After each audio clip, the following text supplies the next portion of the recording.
Okay, so $1 million question which is always asked is, what is the difference between predictive AI and generative AI?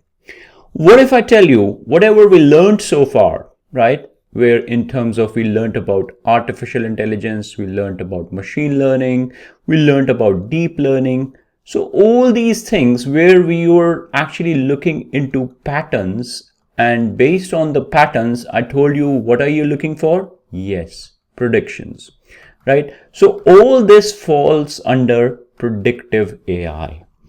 But then what is generative AI? As I told you in the previous lecture, generate, like you are creating new content. Always remember, you're creating new content in generative AI. So let's take a look. So the function of predictive AI is designed to analyze the existing data and make predictions. The root word or the golden word here is you are making predictions based on the data, the training data that is given. And these predictions are about the future events or outcome, again, which is based on the data. So remember, when we say data, always remember the quality and quantity of the data is very important. Now, what is the function of generative AI? Generative AI focuses on creating new content, right? Creating new data that resembles the training data, often creating entirely new and original output. So this could be, you're talking about text, you're talking about video, you're talking about some code, right? So you are generating all these kinds of data, right? So normally predictive AI is used for data analysis. Like we said, it often involves statistical methods and machine learning algorithms to identify patterns or trends in historical data. Like you studied that, okay, if you want to look at, if I'm giving several images, if I want to distinguish between a cat and a dog, or we studied about the iris flower, right? You remember the iris flower we studied, and in that we could see whether it is iris setosa, is it iris veriscula. It's all based on the features that were given to it, right?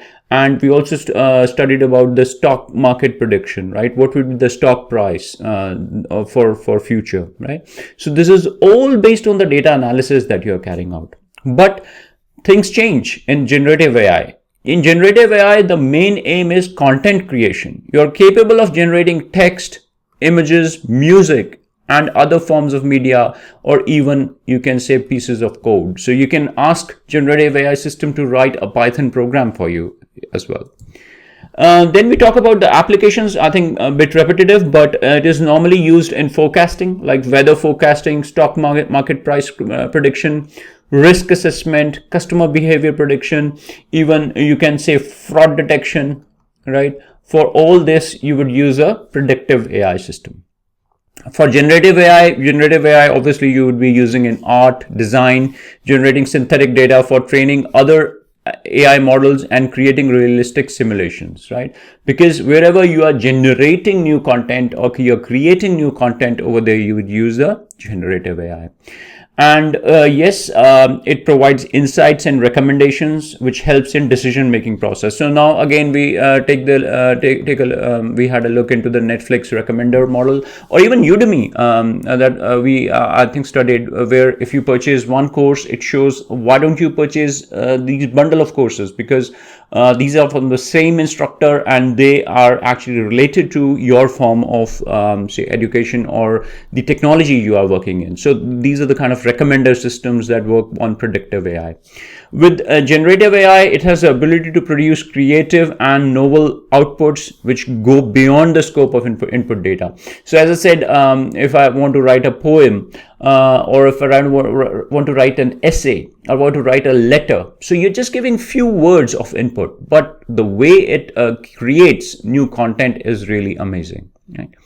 So as the name suggests, predictive and generative. So predictive AI is always reactive in nature. So it's reacting based on the existing data. So it tends to react to the existing data and make predictions about what will happen next, right? Very important. It is reactive. But on the other hand, generative AI is proactive in nature, right? Proactive. So it can proactively create new data points, right? So you are generating your data points rather than just analyzing. So in reactive or predictive AI, you were just analyzing the data points, but here you are actually creating new data points, right? So it's very important what is reactive and what is proactive. And again, if we take examples, again, a bit repetitive, but it can be credit scoring models, demand forecasting in supply chain management, predictive maintenance in manufacturing. These are all good examples for predictive AI. For generative AI, yes, ChatGPT, GPT, which is deep learning model for text, for DALL-E for images, music composition, and AI for generating synthetic data sets, and even for like code generation. So these are all the different examples for generative AI. I think with this lecture, you've got a very good understanding of the differences between predictive AI versus generative AI. Thanks for watching.